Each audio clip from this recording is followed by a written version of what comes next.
একটা প্রত্যন্ত অঞ্চলে সফরে গেছি। আমরা তো মনে করি এই বৃদ্ধাশ্রমগুলো শুধুমাত্র শহরেই আছে। একেবারে প্রত্যন্ত অঞ্চলে গিয়ে দেখলাম ওই জায়গায় বৃদ্ধাশ্রম আছে।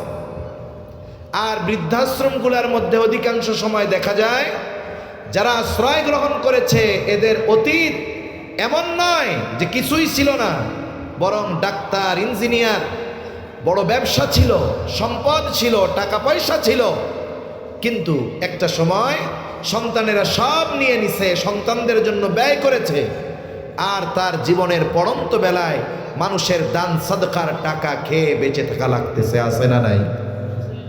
অধিকাংশ সময় আমরা দেখেছি শুধুমাত্র জাগতিক শিক্ষাকে যেই অভিভাবকেরা প্রাধান্য দিয়েছেন ওই অভিভাবকদের পরিণতি এমন হয়েছে। তবে হ্যাঁ, জাগতিক শিক্ষায় উচ্চ শিক্ষিত অনেক মানুষ আছে, কিন্তু অভিভাবকেরা ওই শিক্ষা দেওয়ার সাথে সাথে দ্বীনি শিক্ষার ব্যাপারে তাদের উদ্বুদ্ধ করেছে, দ্বীন শিক্ষা দিয়েছে, যার কারণে তারা দুনিয়ার শিক্ষায় সর্বোচ্চ শিক্ষিত হওয়ার পরেও মা বাবাকে নেয়ামত মনে করেছে, কোনোদিন বোঝা মনে করে নাই।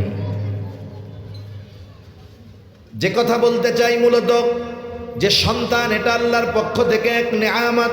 যদি এই নেয়ামত আমানতের যথাযথ কদর না করা হয়, পরে দুনিয়ায় থাকতেই ওই সন্তানের কারণে লাঞ্ছিত হওয়া লাগে, অপমানিত হওয়া লাগে। এই জন্য ইসলাম এক পূর্ণাঙ্গ জীবন ব্যবস্থা। ইসলাম আমাদেরকে এই কথা সুন্দরভাবে জানিয়ে দিয়েছে, একটা সন্তানকে আমি কিভাবে প্রতিপালন করব, কোন পদ্ধতিতে লালন পালন করব, কোন পদ্ধতিতে প্রতিপালন করলে এই সন্তান আমার আপনার জন্য দুনিয়া আখেরাতে কল্যাণকর হবে। এ পদ্ধতি ইসলাম আমাদের শিক্ষা দিয়েছে। এজন্য আজকের আলোচনা হবে ইসলামের আলোকে সন্তানের তরবিয়ত, ইসলামের আলোকে সন্তানের প্রতিপালন। একটা আদর্শ জাতি যদি চাই, আদর্শ সন্তান ছাড়া সম্ভব নয়। একটা আদর্শ জাতির ক্ষেত্রে এক একটা ব্যক্তি হলো ওই জাতির ভিত্তি, এক একটা পরিবার ওই জাতির ভিত্তি। প্রত্যেকটা মানুষ যদি আদর্শবান হয়, তাহলে একটা সমাজ, একটা রাষ্ট্র, একটা জাতি আদর্শবান হবে। আমাদের সন্তানেরা আগামীর নেতৃত্বের আসনে বসবে।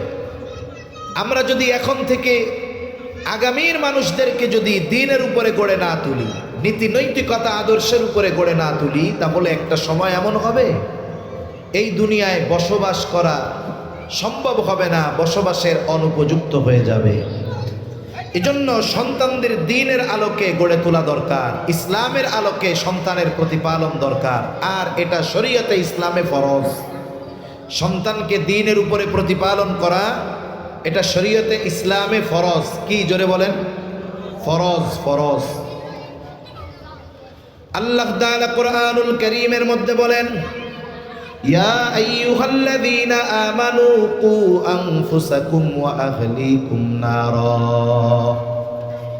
আল্লাহ তাআলা বলেন, হে ঈমানদারেরা, তোমরা নিজেরা জাহান্নামের আগুন থেকে বাঁচো, অধীনস্থদেরকে জাহান্নামের আগুন থেকে বাঁচাও। আল্লাহ তাআলা আদেশ করলেন, নিজে জাহান্নাম থেকে বাঁচো, অধীনস্থদের বাঁচাও।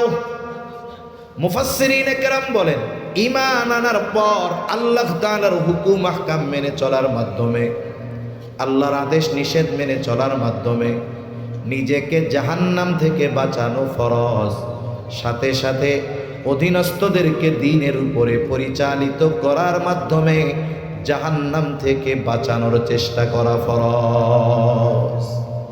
দুনিয়ার কোনো মানুষ অবশ্য কেউ কাউকে জাহান্নাম থেকে বাঁচাতে পারে না, তবে কি করতে পারে? জাহান্নাম থেকে বাঁচানোর চেষ্টা করতে পারে।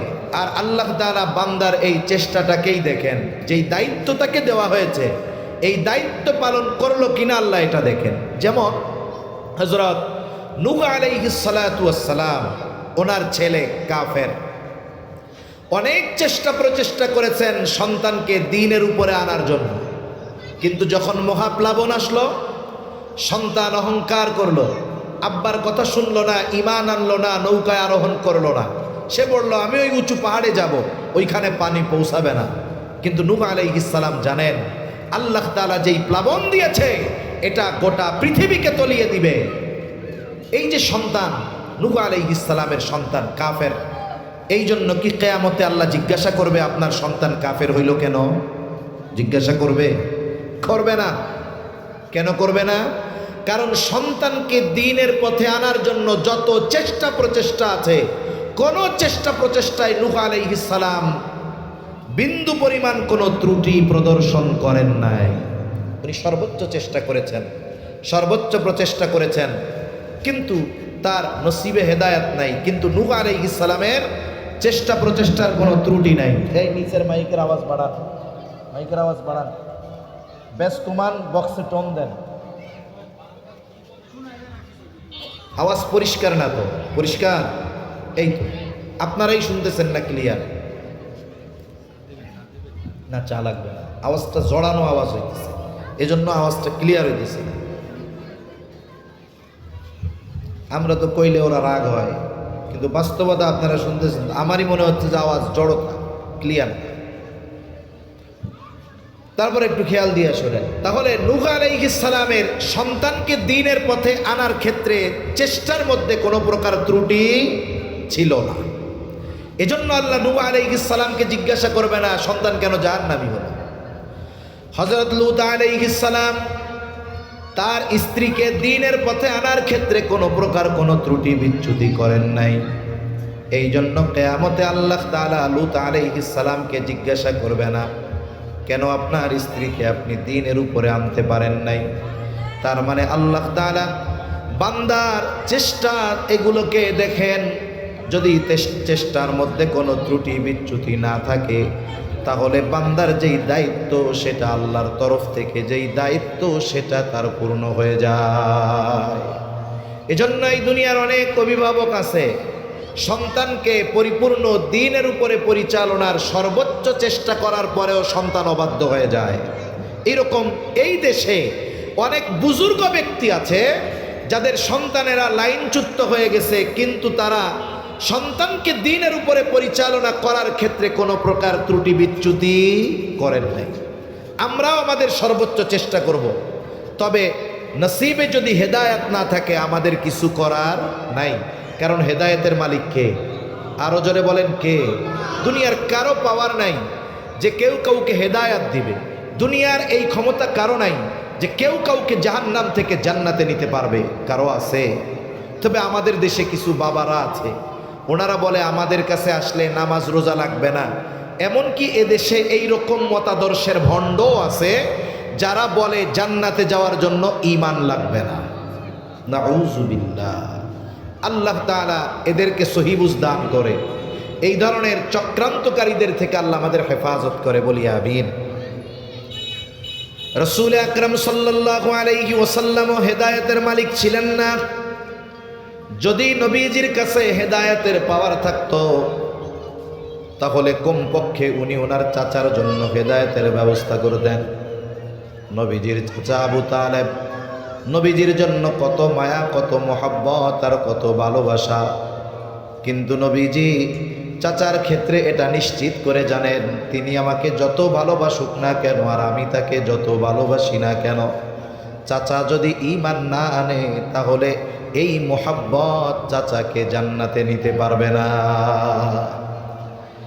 এই জন্য আবু তালেবের জীবনের অন্তিম সময় রাসূলুল্লাহ সাল্লাল্লাহু আলাইহি ওয়াসাল্লাম আবু তালেবের মাথার কাছে গিয়ে চাচাকে বলে, চাচা আপনি শুধু বলেন লা ইলাহা ইল্লাল্লাহ, আপনার আর কিছু বলা লাগবে না, বাকি বিষয়ের জন্য আমি কিয়ামতে আল্লাহর কাছে আপনার জন্য সুপারিশ করব। আবু তালেবের অবস্থা এমন, এই বুঝি মুখ দিয়া বলে ফেলে লা ইলাহা ইল্লাল্লাহ। আবু তালেবের ওই অন্তিম সময় আবু তালেবের বাড়িতে মক্কার কাফেরদের সর্দারেরা উপস্থিত, আবু জেহেল, উতবা, সাইবাও আবু তালেবের পাশে। যখন অবস্থা এমন, এই বুঝি বলে লা ইলাহা ইল্লাল্লাহ, আবু জেহেল, উতবা, সাইবা দৌড় দিয়ে আবু তালেবের কাছে এসে বলে, আবু তালেব আপনি আমাদের গোত্রপতি, আপনাকে আমরা সবাই সম্মান করি, শ্রদ্ধা করি, ভালোবাসি। আপনি যদি মৃত্যুর আগে বাপ দাদার ধর্মে চুনকালি দিয়ে মুহাম্মাদের ধর্মে দীক্ষিত হয়ে যান তাহলে আপনার মৃত্যুর পরে মানুষ আপনাকে কাপুরুষ বলবে, বলবে দেখো আবু তালেব সে মরার আগে বাপ দাদার ধর্মে চুনকালি দিয়া মরেছে। মানুষ আপনাকে অপমান করবে, মানুষ আপনাকে অসম্মান করবে। এইভাবে আবু তালেবকে উত্তেজিত করছে। আর আবু তালেব নসিব খারাপ, হেদায়াত নাই কপালে, কালিমা আর পড়তে পারে নাই। কালিমা পড়তে পারে নাই, জান্নাতে যাওয়ার উপায় আছে? জোরে মুখ দিয়া কন্যা আছে? নাই। নবীজির তো মন খারাপ। আহারে, যেই চাচা সেই 8 বছর থেকে নিয়ে 50 বছর পর্যন্ত আমার সামনে ঢালের মতো ছিল, ছায়ার মতো ছিল, এই চাচার ইমান নসিব হলো না, হেদায়েত নসিব হলো না। নবীজির মন অনেক খারাপ। আল্লাহ তাআলা ওহী নাজিল করে জানায় দেন, ইন্নাকা লা তাহদি মান আহবাবতা ওয়ালাকিন্নাল্লাহা ইয়াহদি মান ইয়াশা। আল্লাহ তাআলা বলেন, ইন্নাকা লা তাহদি মান আহবাবতা, হাবিব আপনি যাকে মহব্বত করেন, ভালোবাসেন, আপনি তাকে হেদায়াত দিতে পারবেন না।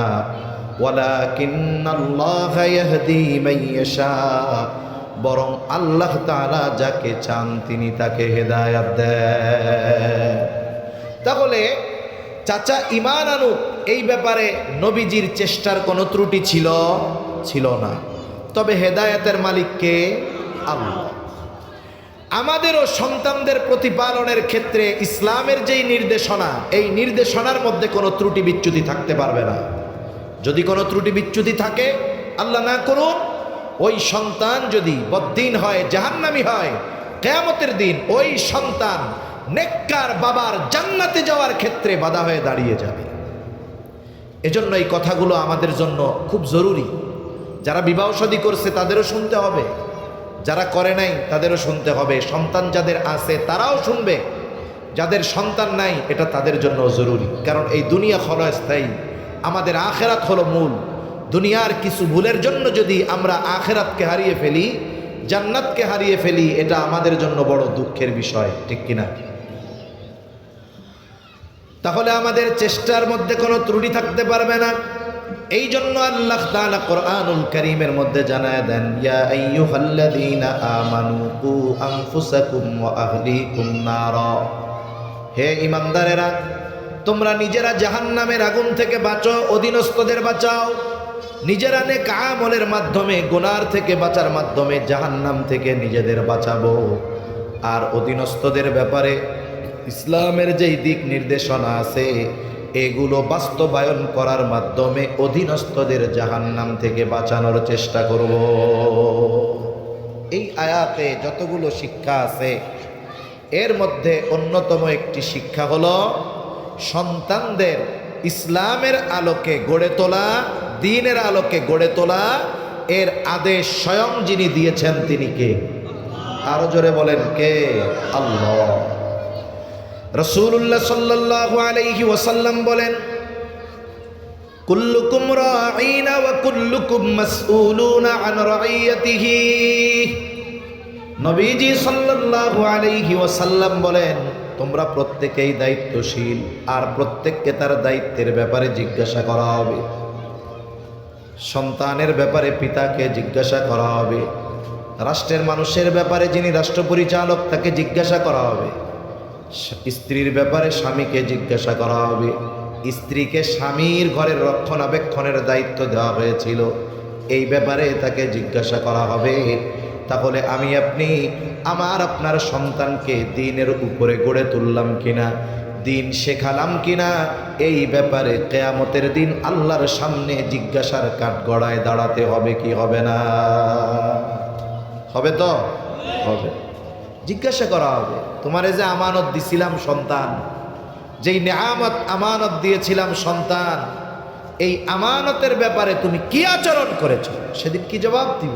যদি সন্তানরে শুধু টাকার মেশিন বানানোর চেষ্টা করি, যদি সন্তানকে দ্বীন না শিখিয়ে থাকি, কি জবাব দিব? আল্লাহ না করুক, যদি সন্তান জাহান্নামী হয়, আমার আপনার উদাসীনতা আর গাফলতির কারণে সন্তান যদি জাহান্নামী হয়, ও ওই দিন আল্লাহর কাছে আমার আপনার ব্যাপারে বলবে, আল্লাহ এইগুলারে আগে জাহান্নামে দেন, এরপরে আমি জানব।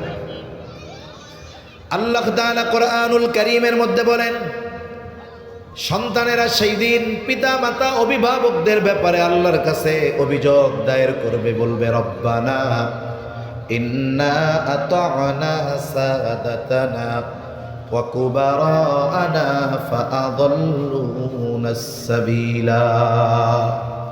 বলবে, হে আমার রব, ইন্না আতা'না সাদাতানা ওয়া কুবারানা, ও আমার রব, আমরা আমাদের বড়দের, আমরা আমাদের নেতাদের আনুগত্য করেছি।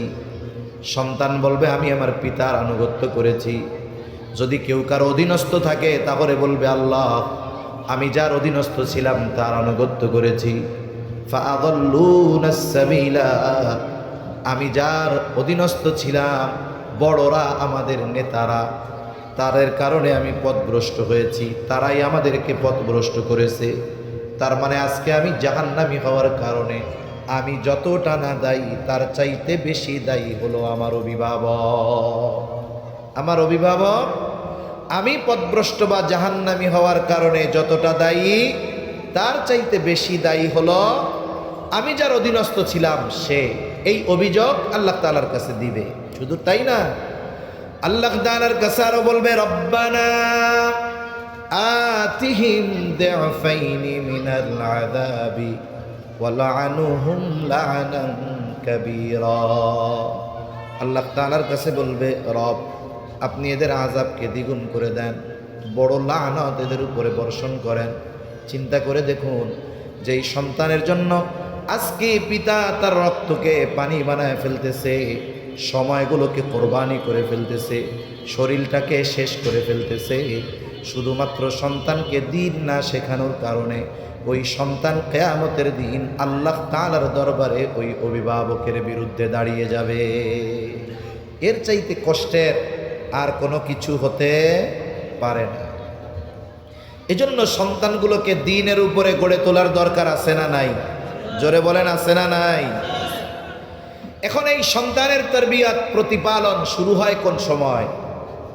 সাধারণ ধারণা হলো সন্তান দুনিয়ায় আসার পর সন্তানের প্রতিপালন শুরু হয়, এটা হলো সাধারণ ধারণা। কিন্তু ইসলাম জানিয়ে দেয়, সন্তানের প্রতিপালন সন্তান দুনিয়ায় আসার বহু আগে শুরু হয়।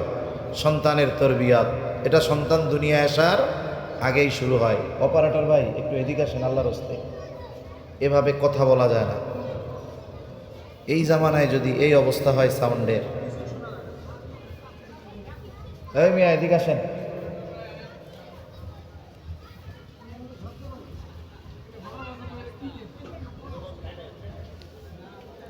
ফ্যানের আওয়াজ হোক, আমার আওয়াজটা তো যাবে, সেটা যায় না কেন? সেজন্য মাহফিলগুলায় যারা অভিজ্ঞ এদের আনা লাগে। জিনিসপত্র তো ভালো জিনিস দেয়া যাইতেছে, পাইলট ভালো না হইলে কাম হইব? গলাটা ব্যথা হয়ে গেছে, মুখ শুকায় গেছে অলরেডি।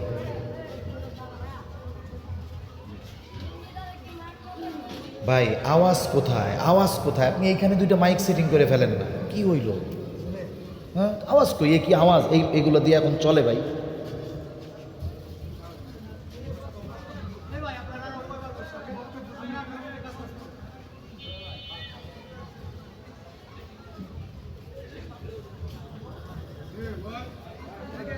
এদিক খেয়াল করেন, আওয়াজ কম টম বিষয় পরে, কিন্তু কথা বলতে কেন কষ্ট হবে?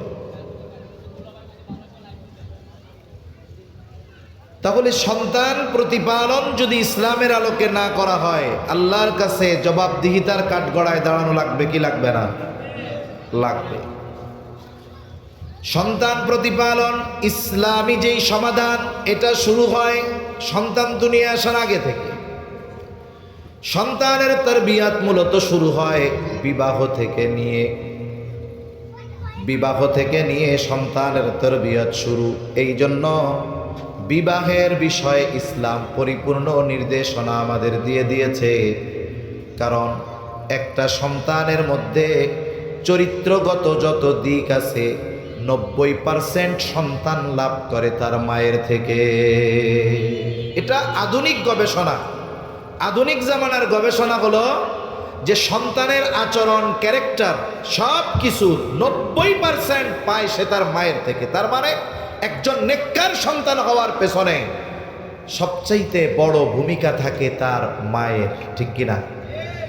এজন্য রাসূলুল্লাহ সাল্লাল্লাহু আলাইহি ওয়াসাল্লাম বিবাহের ক্ষেত্রে কোন জিনিস দেখে বিবাহ করতে হবে সুস্পষ্ট নির্দেশনা নবীজি সাল্লাল্লাহু আলাইহি ওয়াসাল্লাম দিয়েছেন। নবীজি সাল্লাল্লাহু আলাইহি ওয়াসাল্লাম বলেন, তুনকাহুল মারআতু লিআরবাঈন, চারটি জিনিস দেখে নারীদের বিবাহ করা হয়। এক নাম্বার জামাল, তার সৌন্দর্য দেখে বিবাহ করা হয়। মাল, তার সম্পদ দেখে বিবাহ করা হয়। তার বংশ দেখে বিবাহ করা হয়। 4 নম্বরে নবীজি বলেন ওয়ালিদ্দীনিহা, দিনদারিত্ব দেখে বিবাহ করা হয়। তবে নবীজি দিনদারিত্বের ব্যাপারে বলেন ফাযফার বিযাতিদ্দীন, তোমরা এই ক্ষেত্রে দিনদারিত্বকে প্রাধান্য দাও। যদি দিনদারিত্বকে প্রাধান্য না দাও, নবীজি বলেন তারিবাত ইয়াদাক, তোমার হাত ধুলায় মলিন হোক। তার মানে দিনদারিত্বকে যদি কেউ প্রাধান্য না দেয়, সৌন্দর্য আছে, টাকা পয়সা আছে, উচ্চ বংশের মহিলা, কিন্তু দিনদারিত্ব নাই, বলে অধিকাংশ সময় এমন ঘরে শান্তি পাওয়া যায় না। কিন্তু একজন নারীর দিনদারিত্বে কমতি নাই, হয়তো সম্পদ কম, সৌন্দর্য কম, উচ্চ বংশীয় নয়, কিন্তু দিনদারিত্বের ক্ষেত্রে কোনো ত্রুটি নাই, বলে এই ধরনের মহিলার গর্ভে, মেয়ের গর্ভে আল্লাহ হয়তো এমন সন্তান দান করবে যেই সন্তান পিতা মাতার চক্ষু শীতলকরণের কারণ হবে। এজন্য সন্তানের অন্যতম এক হক এই দিনদার মা। প্রসিদ্ধ এক ঘটনা আছে, হযরত ওমর রাদিয়াল্লাহু তাআলা আনহুর কাছে এক লোক গেছে সন্তানের ব্যাপারে অভিযোগ দিতে। অভিযোগ হলো সন্তান ওই পিতার হক আদায় করে না। লোকটা খলিফাতুল মুসলিমিনকে বলতেছে, খলিফাতুল মুসলিমিন, আমার সন্তান আমার হক আদায় করে না, আপনি একটু বইলা দেন। হযরত ওমর রাদিয়াল্লাহু তাআলা আনহু ছেলেটাকে বললেন, কি ব্যাপার, তুমি তোমার পিতার হক আদায় করো না কেন? জবাব দেওয়ার আগে যুবক পাল্টা প্রশ্ন করে বলে, খলিফাতুল মুসলিমিন, হক কি শুধু পিতা সন্তানের কাছে পায়? সন্তান কি পিতার কাছে কোনো হক পায় না? হযরত ওমর রাদিয়াল্লাহু তাআলা আনহু এই যুবকের প্রশ্নের জবাবে বললেন, যেই কয়েকটা হকের কথা বলছেন এর মধ্যে সর্বপ্রথম আর প্রধান হক, তিনি বলেন প্রত্যেকটা সন্তানের তার পিতার কাছে প্রথম ও প্রধান হক হলো একটা দিনদার মা। সন্তান দুনিয়ায় আসার আগে দিনদার মায়ের ব্যবস্থা করা, এটা সন্তানের হক, এটা সন্তান তারবিয়াতের সর্বপ্রথম ধাপ। এরপরে দ্বিতীয় ধাপ কি? বিবাহ শাদী কমপ্লিট। বিবাহের যতগুলা উদ্দেশ্য আছে এর মধ্যে একটি উদ্দেশ্য হলো নেক সন্তান কামনা করা আল্লাহর কাছে। এখন বিবাহ হলো আল্লাহর কাছে সন্তান কামনা করা, নেক সন্তান চেয়ে দোয়া করা, এটা সন্তান তারবিয়াতের দ্বিতীয় ধাপ। কারণ আল্লাহ তাআলার কাছে নেক সন্তান চেয়ে দোয়া করা এটা পয়গম্বর আলাইহিমুস সালামের আমল, নবী রাসূলগণের আমল। আল্লাহ তাআলার কাছে নেক সন্তান চেয়ে দোয়া করা। মুসলিম মিল্লাতের পিতা ইব্রাহিম আলাইহিস সালাতু ওয়াস সালাম, আল্লাহ তাআলা 90 কোঠায় বয়স যখন, তখন আল্লাহ তাআলা সন্তান দান করেছে। নমরুদের অগ্নিকুণ্ড থেকে ইব্রাহিম আলাইহিস সালাম বের হয়ে ইরাকের বাবেল থেকে হিজরত শুরু করলেন। এই সময় তিনি আল্লাহ তাআলার কাছে দোয়া করেছেন, রব্বি হাবলি মিনাস সলিহিন, আয় আল্লাহ আপনি আমাকে একটা নেককার সন্তান দান করেন। ইব্রাহিম আলাইহিস সালাম দোয়া করেছেন, আল্লাহ আপনি আমার একটা নেককার সন্তান দান করেন। আল্লাহ তাআলা ইব্রাহিম আলাইহিস সালামের এই দোয়া কবুল করেছেন। দোয়া কবুল করে সুসংবাদ জানায় দিয়েছেন। আল্লাহ বলেন, ফাবাশশারনাহু বিগুলামিন হালিম। আল্লাহ বলেন, ফাবাশশারনাহু, আমি তাকে সুসংবাদ দিলাম, বিগুলামিন হালিম, একজন সহনশীল সন্তানের।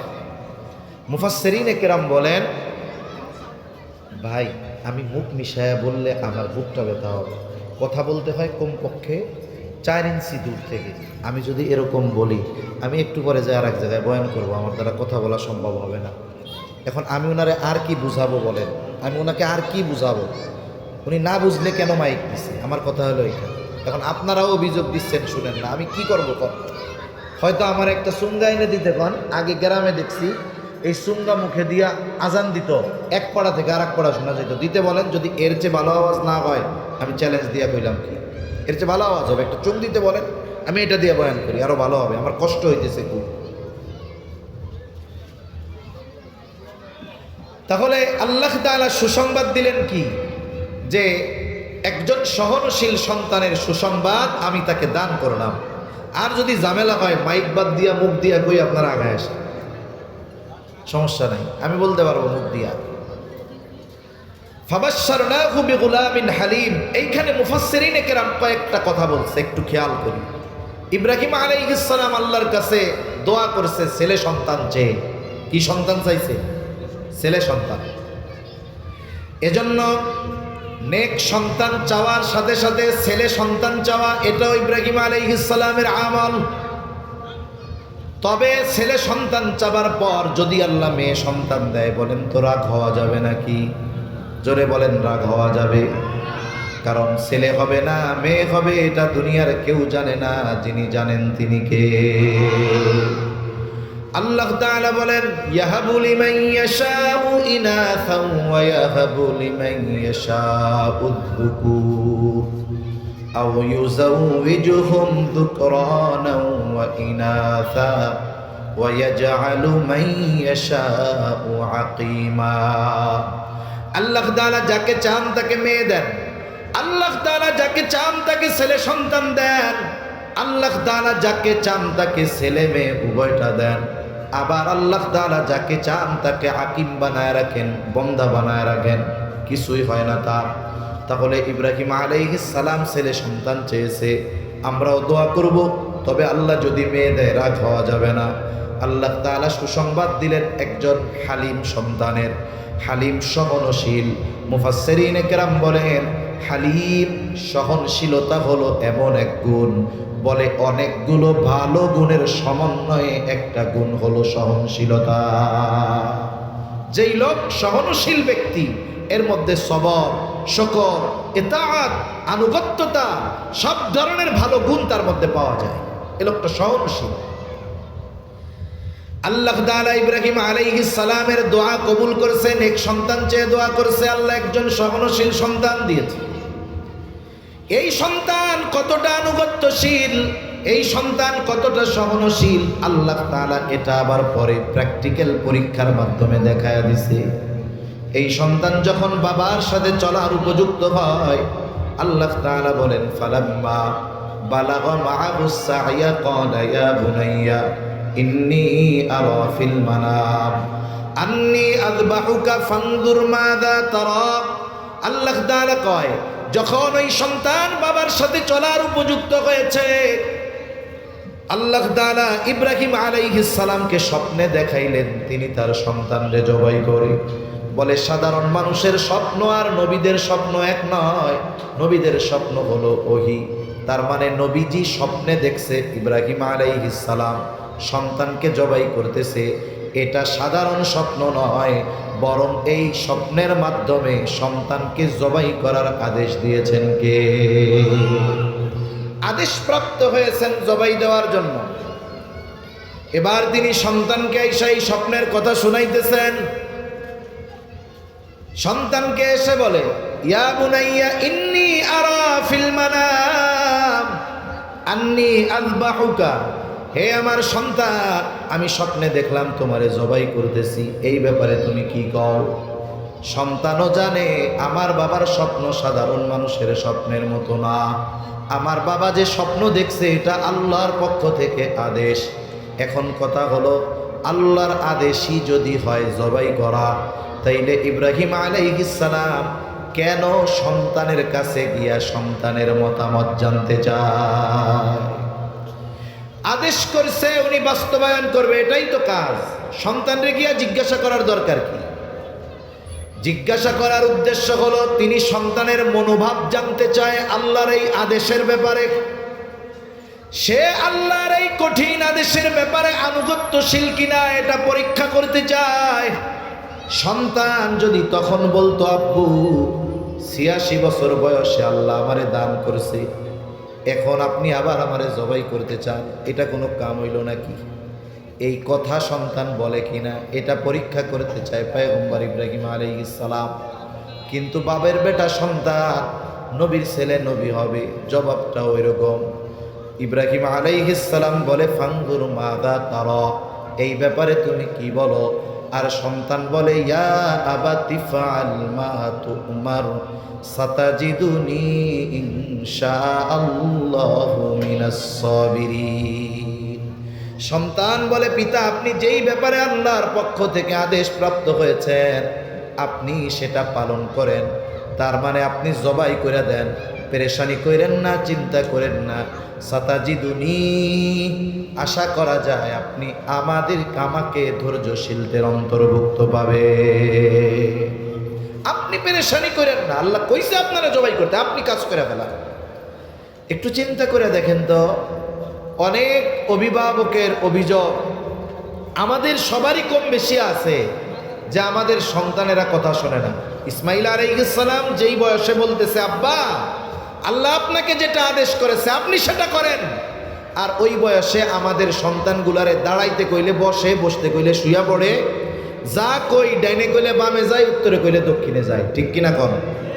অথচ ওই সন্তানের অবস্থা কি? সে বাবার যখন প্রস্তাব দিছে আল্লাহর পক্ষ থেকে নির্দেশ, সে জবাই হওয়ার জন্য তৈরি হয়ে গেছে। ইব্রাহিম আলাইহিস সালামের সন্তান পিতার কথায় জবাই হইতে ছুরির তলে যাইতে প্রস্তুত। আমাদের সন্তান কথা শুনে না, বসতে কইলে দাঁড়ায় থাকে, দাঁড়াইতে বললে বসে থাকে।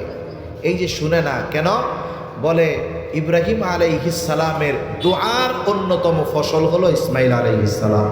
এখন আমরা আমাদের সন্তানদের জন্য দুনিয়ায় সন্তান আসার আগে কয়দিন আল্লাহর কাছে বলছি, আয় আল্লাহ রব্বি হাবলি মিনাস সালিহিন, রব আমার একটা নেককার সন্তান দেন, কয়দিন বলছি?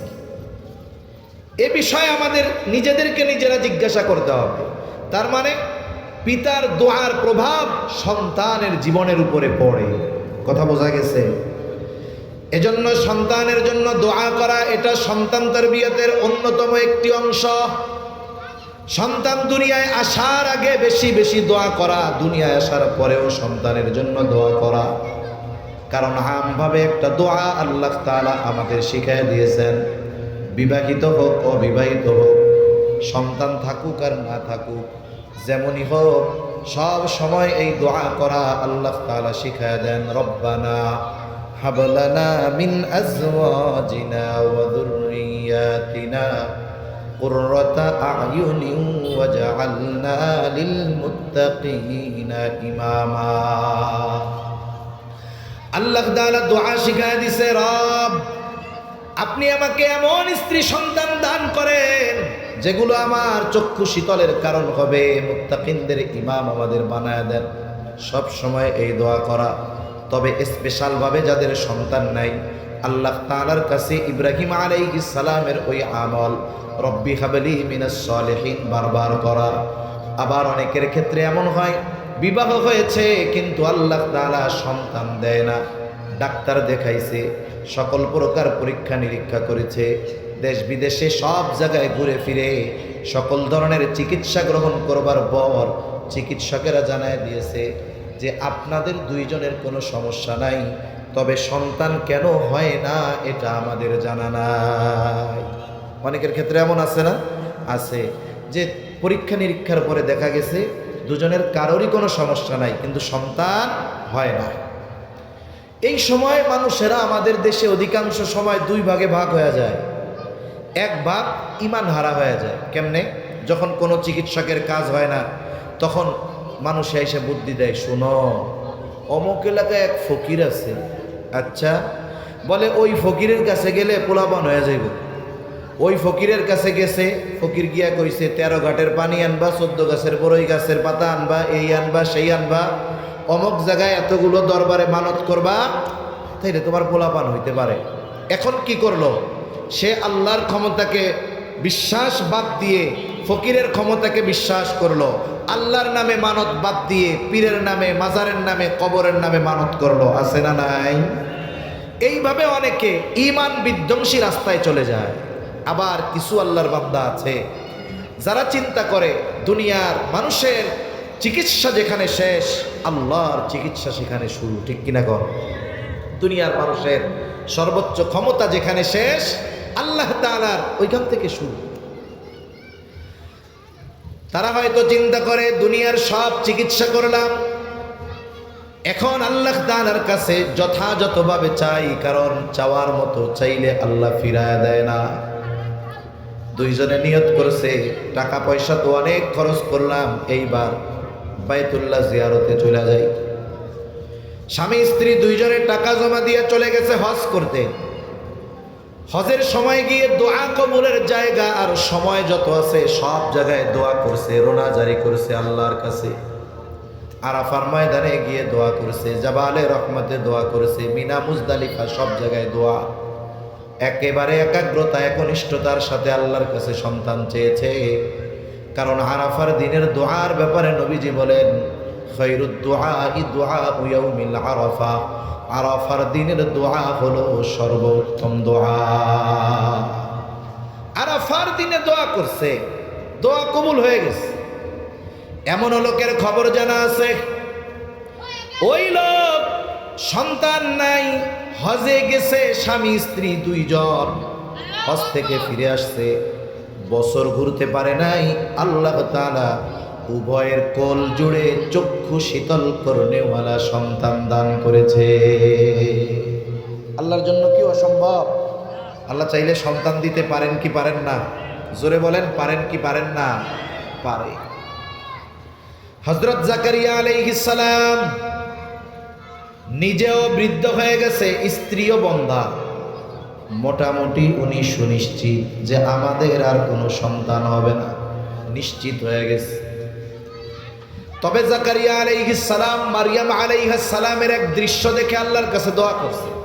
মারিয়াম আলাইহিস সালাম, ওনার বাবা ছিল ইমরান, উনি ছিলেন বাইতুল মুকাদ্দাসের ইমাম। মারিয়াম আলাইহিস সালাম যখন গর্ভে, মারিয়াম আলাইহিস সালামের মা দোয়া করছে যে আয় আল্লাহ, আমার এই গর্ভে যেই সন্তান, এটাকে আমি আপনার জন্য উৎসর্গ করলাম। তার মানে এই সন্তান দুনিয়া আসার পর এরে আপনার জন্য আমি দিয়া দিব, বিবাহ শাদী করবে না, সংসার টংসার করবে না, একেবারে আপনার ঘর বাইতুল মুকাদ্দাসের খেদমতের জন্য উৎসর্গ করে দিলাম। মুফাসসিরিনে কেরাম বলেন, ওই সময় বাইতুল মুকাদ্দাসের সেবক হিসাবে, খাদেম হিসাবে কোনো মেয়েকে গ্রহণ করা হতো না। কিন্তু মারিয়াম আলাইহিস সালামের মা তো নিয়ত করছে যে আমার এই সন্তানকে আমি আপনার ঘরের জন্য উৎসর্গ করে দিলাম, আপনার জন্য উৎসর্গ করে দিলাম। তার মানে মারিয়াম আলাইহিস সালামের মা মুখ দিয়ে নয়, বরং কৌশলে আল্লাহ তাআলার কাছে ছেলে চেয়েছে। কারণ উনিও জানে বাইতুল মুকাদ্দাসে কোনো নারীকে রাখা হবে না, রাখা তো হবে ছেলে। সুতরাং উনি মানত করছে যে আমার এই সন্তান আপনার ঘরের জন্য আমি এটারে দিয়া দিব, আপনার ঘরের সেবক খাদেম হিসাবে এটা থাকবে। এখন আল্লাহ দিছেন মেয়ে। যখন মেয়ে ভূমিষ্ঠ হয়েছে উনি তো অবাক হয়ে গেছে, হইলটা কি, চাইলাম কি আর হইল কি। লম্বা কথা, মারিয়াম আলাইহিস সালাম যখন একটু বুঝতে শিখলেন, ওনাকে পাঠিয়ে দেওয়া হলো। বাইতুল মুকাদ্দাসের ইমাম ওনার বাবা ইমরান, উনিও দুনিয়া থেকে চলে গেছেন। এবার ইমামের দায়িত্ব পাইছেন জাকারিয়া আলাইহিস সালাম, আর ইনি হলো মারিয়াম আলাইহিস সালামের খালু। মসজিদের পাশে ওনার জন্য একটা রুম বানানো হয়েছে। সারাদিন উনি ওই রুমের মধ্যে অবস্থান করে, আর রাতের বেলা খালার কাছে থাকে, দিনে এই জায়গায় থাকে। দিনের বেলায় যখন তিনি রুমের মধ্যে থাকেন, জাকারিয়া আলাইহিস সালাম মাঝে মধ্যে গিয়া খোঁজ খবর নেয়। ইতিমধ্যে মারিয়াম আলাইহিস সালাম প্রাপ্তবয়স্কা হয়ে গেলেন। একদিন তিনি গোসল করতেছে, এমত অবস্থায় আল্লাহর নির্দেশে ফেরেশতা জিবরাইল আলাইহিস সালাম সুদর্শন এক যুবকের আকৃতিতে মারিয়াম আলাইহিস সালামের সামনে উপস্থিত। একজন নারী, সতী নারী, ওই অবস্থায় যদি সামনে কোনো পুরুষ দেখে সে তো ভীত সন্ত্রস্ত হয়ে যাবে। তিনি নিজেকে গুটিয়ে নিয়েছেন, আল্লাহর কাছে আশ্রয় চাচ্ছেন। তখন অভয় দিয়ে ফেরেশতা বলে, ভয় পেও না, আমারে আল্লাহ পাঠাইছে একটা মিশন নিয়ে। মিশন কি? বলে তোমার গর্ভে এক সন্তান আল্লাহ তাআলা দিবেন, পিতাবিহীন তোমার গর্ভে সন্তান হবে। মারিয়াম আলাইহিস সালাম বলেন, কেমনে এটা? আমারে তো কেউ স্পর্শ করে নাই। আল্লাহ তাআলাই সব কিছু করবে, আল্লাহর নির্দেশে। এবার ফেরেশতা মারিয়াম আলাইহিস সালামের গর্ভে রূহ ফুঁকে দিলেন। ঈসা আলাইহিস সালামের রূহ মাতৃগর্ভে পৌঁছায় গেল। এইবার তিনি সন্তান সম্ভবা। তিনি যে গর্ভে সন্তান ধারণ করতেছে দুনিয়ার কেউ জানে না, কারো কাছে কোনো খবর নাই। তাফসীরের মধ্যে আসছে, মুফাসসিরিনে কেরাম বলেন, স্বাভাবিকভাবে যখন কোনো মহিলা সন্তান সম্ভবা হয় তখন তার শারীরিক গড়ন গঠনের মধ্যে পরিবর্তন হয়। সন্তানের বয়স পেটের মধ্যে যত বাড়ে গড়ন গঠন তত পরিবর্তন হয়। স্বাভাবিকভাবে বোঝা যায় এই মহিলা প্রেগন্যান্ট। কিন্তু আল্লাহর কুদরত, পয়গম্বর ঈসা আলাইহিস সালাম ভূমিষ্ঠ হওয়ার আগ পর্যন্ত কখনোই মারিয়াম আলাইহিস সালামের গর্ভে যে সন্তান আছে এটা বোঝা যাইত না। বোঝাই যেত না যে ওনার গর্ভে কোনো সন্তান আছে, এটা টেরই পাওয়া যাইত না। স্বাভাবিকভাবে যখন কোনো মহিলা গর্ভবতী হয় ডাক্তারেরা কি বলে, যে একটু ভালো মন্দ খাওয়াইয়েন, আপেল কমলা খাওয়াইয়েন, দুধ টুধ খাওয়াইয়েন, আনার টানার খাওয়াইয়েন। কারণ এই সময় ভালো মন্দ খাওয়াবেন, এর মাধ্যমেই সন্তানের গড়ন গঠন মায়ের গর্ভে ভালো হবে, তার শারীরিক সুস্থতা থাকবে, ভালো মন্দ খাওয়াইয়েন। এখন মারিয়াম আলাইহিস সালাম সন্তান সম্ভবা, ভালো মন্দ খাওয়ার তো দরকার, কিন্তু ওনার আত্মীয় স্বজন কেউ তো জানে না উনি প্রেগন্যান্ট, গর্ভবতী, কেউ জানে? কিন্তু জানে কে? এই জন্য আল্লাহই খাওয়ানোর ব্যবস্থা করছে। সুবহানাল্লাহ বলেন। জাকারিয়া আলাইহিস সালাম যখনই রুমের মধ্যে খোঁজ নেওয়ার জন্য ঢুকতেন, আল্লাহ তাআলা বলেন, কুল্লামা দাখালা আলাইহা জাকারিয়াল মিহরাবা ওয়াজাদা ইনদাহা রিজকা। যখন জাকারিয়া আলাইহিস সালাম মারিয়াম আলাইহিস সালামের রুমের মধ্যে ঢুকতেন, দেখতেন হরেক রকমের ফলমূল, যেই ফলগুলো বাজারে পাওয়া যায় না, যেই ফলের সিজন না। এখন তো সারা বছর আম পাওয়া যায়, বাজারে এখনো আম আছে না নাই? দাম বেশি হলেও আছে, কারণ কৃষি প্রযুক্তিতে উন্নতি, এই জন্য সারা বছর পাওয়া যায়। যতই সারা বছর পাওয়া যাক না কেন, জ্যৈষ্ঠ মাসে আমের যেই স্বাদ এটা অন্য সময় পাওয়া যায় না। জাকারিয়া আলাইহিস সালাম ভেতরে ঢুইকা দেখে হরেক রকমের ফলমূল, খাবার দাবার। জিজ্ঞাসা করে, ক্বালা ইয়া মারইয়ামু আন্না লাকি হাদা। ও মারিয়াম, এটা তুমি কোথায় পাইলা? তোমার জন্য এগুলো কোথা থেকে আসলো? মারিয়াম আলাইহিস সালামও জবাব দেয়, ক্বালাত হুয়া মিন ইনদিল্লাহ। এই রিজিক কার পক্ষ থেকে আসছে? জবান খুলে বলে, আল্লাহর পক্ষ থেকে আসছে, এগুলো আল্লাহ দিছে আমারে। জাকারিয়া আলাইহিস সালাম পয়গম্বর, ঈমানের ক্ষেত্রে সর্বোচ্চ অবস্থানে স্থান তাদের। যখন বলছে ক্বালাত হুয়া মিন ইনদিল্লাহ, আল্লাহর তরফ থেকে আসছে, তিনি আর কোনো কথা বলেন নাই। কারণ তার ঈমান এত পাওয়ারফুল, তিনি জানেন আল্লাহ যদি চায় কোনো মাধ্যম ছাড়া সরাসরি বান্দাকে খাওয়াতে পারে। তিনি আর কিছু বলেন নাই। কিন্তু আমাদের কারোর সাথে যদি এমন ঘটনা ঘটে, সে যদি কয় যে এইটা আমারে আল্লাহ দিছে, আমরা আগে লাঠি একটা নিয়ে কমু আল্লাহ দিছে বুঝলাম, কিন্তু তুই পাইছস কই এটা কও আগে। ঠিক কিনা বলেন?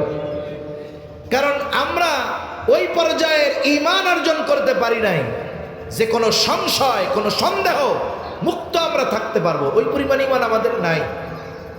জাকারিয়া আলাইহিস সালাম যখন বলছে আল্লাহ দিছে, আল্লাহর পক্ষ থেকে আসছে, আর কোনো কথা বলেন না।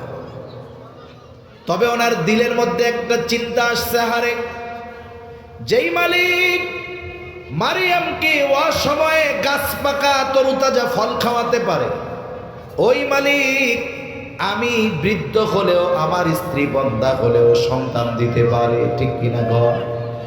একেবারে ওই রুমের মধ্যেই তিনি আল্লাহর কাছে দোয়া করেন। আল্লাহ বলেন, হুনালিকা দাআ যাকারিয়া রাব্বা ক্বালা রব্বি হাবলি মিন লাদুনকা যুররিয়াতান তাইয়্যিবা ইন্নাকা সামিউদ দুআ فنادته الملائكة وهو قائم يصلي في المحراب أن الله يبشرك بيحيى তিনি ওই রুমের মধ্যেই আল্লাহর কাছে বলে, রব আপনি আমার একটা পবিত্র সন্তান দেন।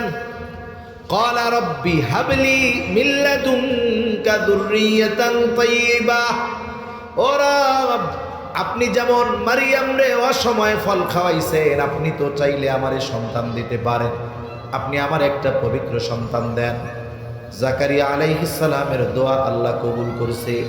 এরপরে তিনি তিনার রুমের মধ্যে চলে গেছেন। আল্লাহ তাআলা ফেরেশতাদের মাধ্যমে সংবাদ পাঠায়া দিছে, সুসংবাদ। ফানাদাতুহুল মালাইকাতু ওয়া হুয়া কাইমুন ইউসাল্লি ফিল মিহরাব, তিনি তার রুমের মধ্যে নামাজে দণ্ডায়মান। ফেরেশতারা ডাক দিয়েছে সুসংবাদের জন্য।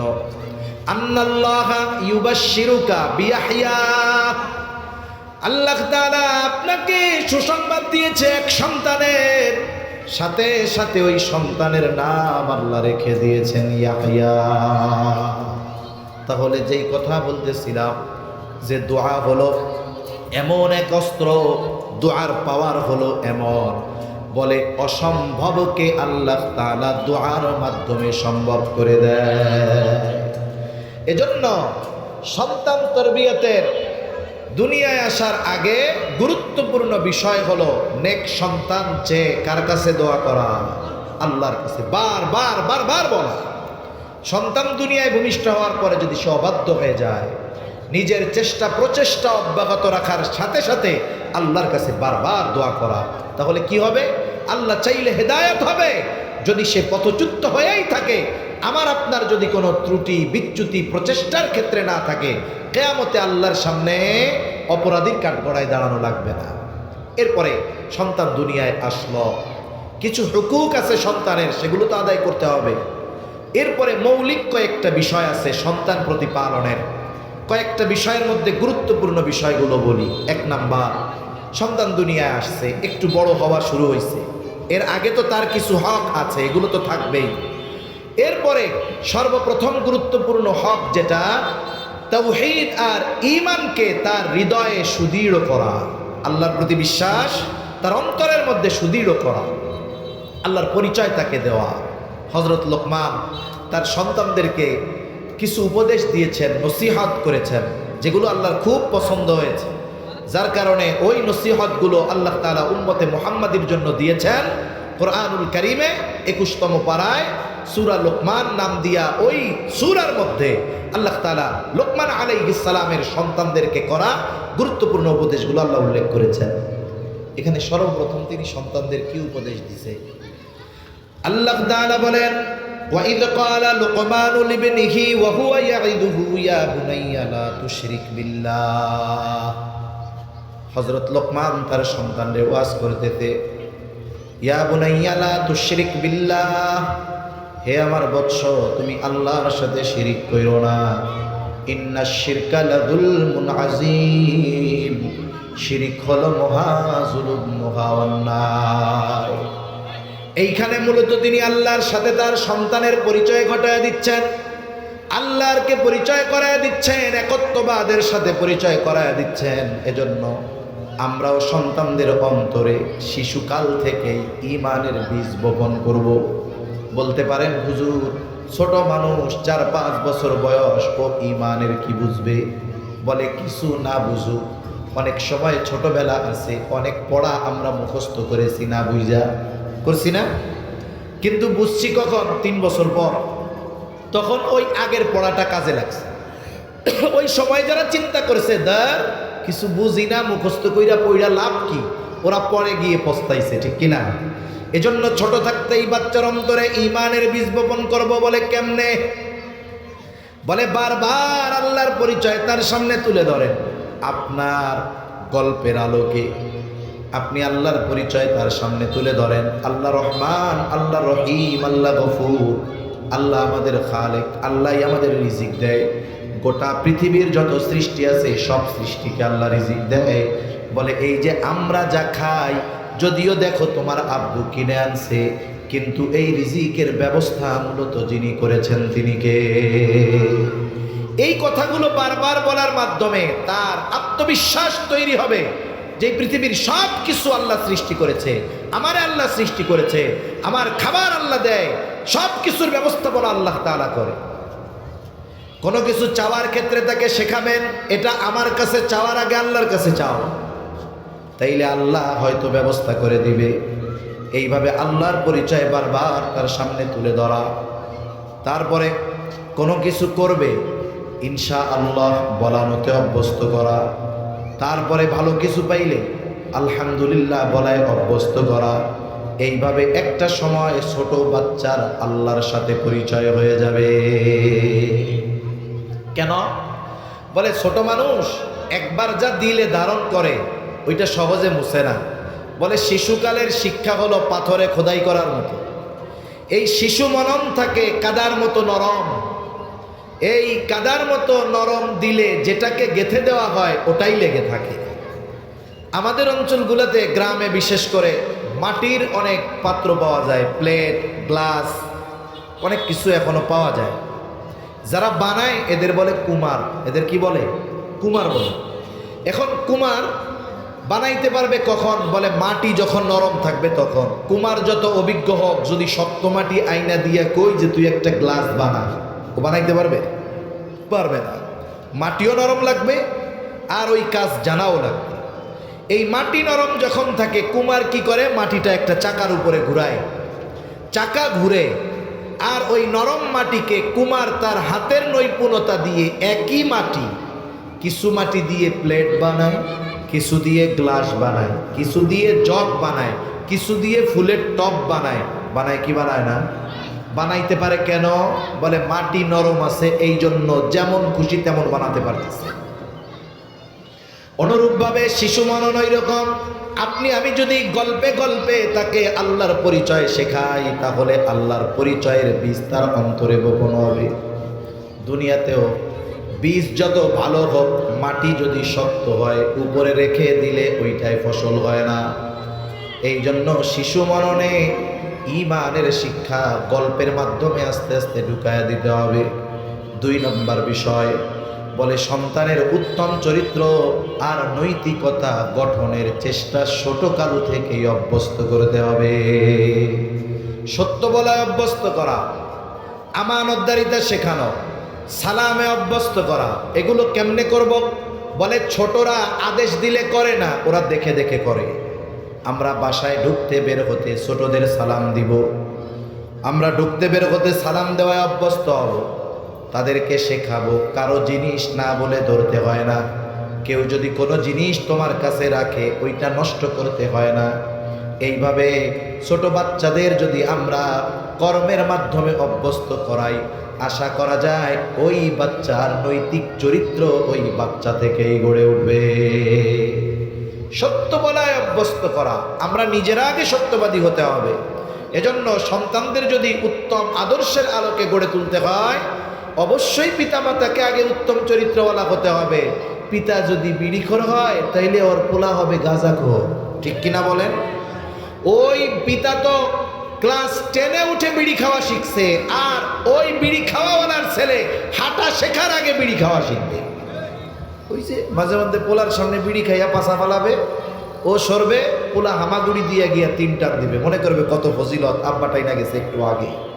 এজন্য আমরা যদি সন্তানদের উত্তম চরিত্রের আলোকে গড়ে তুলতে চাই, আমাদেরও তো এরকম উত্তম চরিত্রওয়ালা হওয়া দরকার। কারণ মা বাবার আচরণ, নেচার, আখলাক এগুলাই সন্তানের মধ্যে সর্বোচ্চ প্রভাব ফেলে। সন্তানদেরকে সত্যবাদিতায়, সত্য বলায় অভ্যস্ত করব।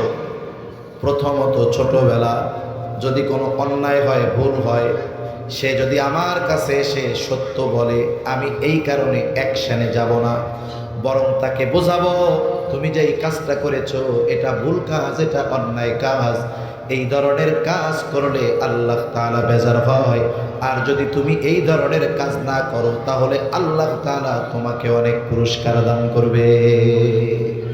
এইভাবে আমরা তাকে সত্য বলায় অভ্যস্ত করব। এরপরে ৩ নম্বর গুরুত্বপূর্ণ বিষয় বলে সন্তানকে ইলম, শিক্ষা ও আমলের প্রতি আগ্রহী করে তুলতে হবে। পিতামাতা শুধু নিজেরা নামাজি হলে হবে না, সন্তানদেরকেও নামাজি বানাতে হবে। এজন্য অভিভাবকেরা যদি সুন্নাত নফল ঘরে পড়ায় অভ্যস্ত হয়, ওই ঘরে যদি ছোট বাচ্চারা থাকে, তাহলে পিতার অনুকরণে, দাদার অনুকরণে, ওর পরনে কিছু না থাকলেও মাথায় একটা টুপি দিয়া নামাজে শরীক হয়ে যায়, ঠিক না? এই যে সে দেখে আগ্রহী হচ্ছে, এর কিছুদিন পরে বলবে কই যাও? মসজিদে। আমিও যাবো। ছোট যখন মোটামুটি প্রস্রাব পায়খানার কথা বলতে পারে, এই সময় থেকে নিয়ে মসজিদে যাওয়ায় অভ্যস্ত করা দরকার। কেন?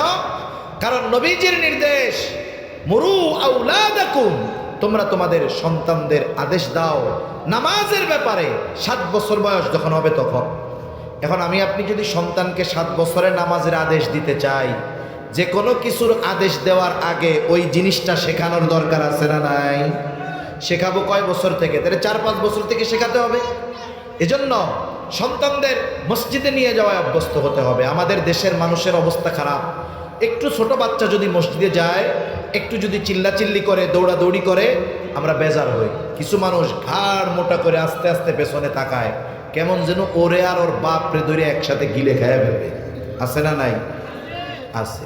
অথচ চিন্তা করেন তো, ইউরোপ, আমেরিকায়, মধ্যপ্রাচ্যের দেশগুলোতেও প্রত্যেকটা মসজিদ বাচ্চাদের জন্য আলাদা ব্যবস্থাপনা আছে। মসজিদের বাইরে কর্নারে খেলার জায়গা আছে। ওরা মসজিদে আসুক, মসজিদকে নিরাপদ মনে করুক। মসজিদে বাচ্চারা আসে উদ্বুদ্ধ করার জন্য, তাদের জন্য চকলেটের ব্যবস্থা আছে।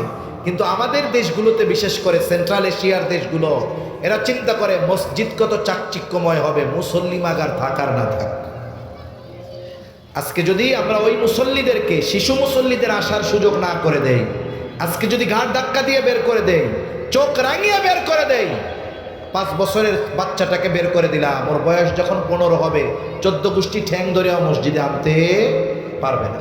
এজন্য এখন থেকে তাদেরকে মসজিদের পথ সুগম করে দিতে হবে। মসজিদকে তারা নিরাপদ মনে করবে, চিল্লাচিল্লি করবে, করুক না। কমিটির পক্ষ থেকে, মসজিদের পক্ষ থেকে চকলেটের ব্যবস্থা করেন। একটা চকলেট হাতে দিয়ে আপনি বলে দেন যে শোনো, এটা আল্লাহর ঘর, তুমি 5 ওয়াক্ত আসবা, তাইলে তোমার চকলেট দেওয়া হবে। তবে শর্ত হলো আইসা চিল্লাচিল্লি করা যাবে না। এখন দেখবেন এই কথা ওর অন্তরে এতটা প্রভাব ফেলবে, অন্য কোনো পোলাপান যদি চিল্লাচিল্লি করে, ওরে ঘুষি মেরে শোয়ায় ফেলবে, তবু কথা বলতে দিবে না। খবরদার কথা কবি না, আল্লাহর ঘর। এই যে আমরা ছোটবেলায় ওদেরকে অভ্যস্ত করি মসজিদে আনার ক্ষেত্রে, তাহলে কি হবে? ইবাদতের ব্যাপারে 7 বছরে আদেশ করা লাগবে না, 7 বছরে পাক্কা নামাজি হয়ে যাবে ইনশাআল্লাহ। এখন মূল কথা হলো, দুনিয়ায় আসার পরে সন্তানের তারবিয়তের যেই গুরুত্বপূর্ণ বিষয়গুলো আছে, এই গুরুত্বপূর্ণ বিষয়গুলো আমাদের পরিবার, পরিস্থিতি, সব কিছুর কারণে ঘরে সম্ভব হয় না। এই দায়িত্বগুলো পালন করার জিম্মাদারি নিয়েছে এই মাদ্রাসাগুলো। এই মাদ্রাসাগুলো আমার আপনার সন্তানকে ঈমান আমল শেখায়। এই মাদ্রাসাগুলো আমার আপনার সন্তানের উত্তম চরিত্র গঠনে ভূমিকা রাখে। এই মাদ্রাসাগুলো আমার আপনার সন্তানকে ইলম আর আমলের ব্যাপারে উদ্বুদ্ধ করে তোলে, ঠিক কিনা বলেন? আফসোসের ব্যাপার হলো কি জানেন? এখন আমাদের কিছু ভাই আমাদের এই কওমি মাদ্রাসাগুলো নিয়ে তাদের এত পরিমাণ অ্যালার্জি আর বিষদগার, চিন্তা করি যে কয়েকটা ভোটের আশায় কেমন করে এই মাদ্রাসাগুলোর ব্যাপারে তারা বিষদগার করে, এটা ভাবতেও আমাদের কষ্ট লাগে। মনে রাখতে হবে, আজকে আপনি বক্তব্যের মাধ্যমে মাইক পেয়ে যাদের বিরুদ্ধে বলতেছেন, যেই প্রতিষ্ঠানগুলোর বিরুদ্ধে বিষদগার করতেছেন, যেই উলামা ইকরামের বিরুদ্ধে বিষদগার করতেছেন, মনে রাখবেন এই দেশে চেয়ারে বসে স্বাধীনভাবে মাইকে বলা, কথা বলার সুযোগ ওই সমস্ত উলামায়ে দেওবন্দের রক্তের বিনিময়ে পেয়েছেন। সুতরাং গাদ্দারি করবেন না। জালেম ছিলেন, মাজলুম ছিলেন, জালেম হয়েন না। মাজলুম ছিলেন, জালেম হয়েন না। তাহলে জালেম যদি হন, পরিণতি কি হয় নিকট অতীতে আপনারাও দেখেছেন, ঠিক কিনা বলেন? তা সম্মানিত উপস্থিতি, এজন্য এই দুনিয়াতে নেক মানুষ, উত্তম মানুষ, আদর্শবান মানুষ গড়ার অন্যতম মাধ্যম হলো এই মাদ্রাসাগুলো। এজন্য আপনাদের কাছে অনুরোধ, আপনারা সন্তানদের ডাক্তার, ইঞ্জিনিয়ার, উকিল, ব্যারিস্টার যা বানান বানান, অসুবিধা নাই, কিন্তু তার জীবনের প্রারম্ভের যেই শিক্ষাগুলো, যেটুকু তাকে শেখানো ফরজ, কমপক্ষে এই দ্বীনি প্রতিষ্ঠানগুলোয় দিয়ে আপনার জিম্মাদারি পালনের পরে আপনি তাকে জাগতিক লাইনে ছেড়ে দেন, এরপরে আপনার জিম্মাদারি শেষ। কিন্তু আপনি যদি এই ব্যবস্থাপনা না করে যদি শুধুমাত্র দুনিয়ার স্রোতে তাকে ভাসিয়ে দেন, আল্লাহ না করুক, ওই সন্তান হয়তো কিয়ামতের দিন আমার আপনার জান্নাতে যাওয়ার অন্তরায় হতে পারে। আল্লাহ সুবহানাহু ওয়া তাআলা আমাদের সকলকে, আমাদের অধীনস্থদেরকে দ্বীনের উপরে পরিচালিত করার তৌফিক আল্লাহ দান করেন। সবাই বলি আমিন। ওয়া আখিরু দাওয়ানা আনিল হামদুলিল্লাহি রাব্বিল আলামিন। আসসালামু আলাইকুম ওয়া রাহমাতুল্লাহি ওয়া বারাকাতুহু।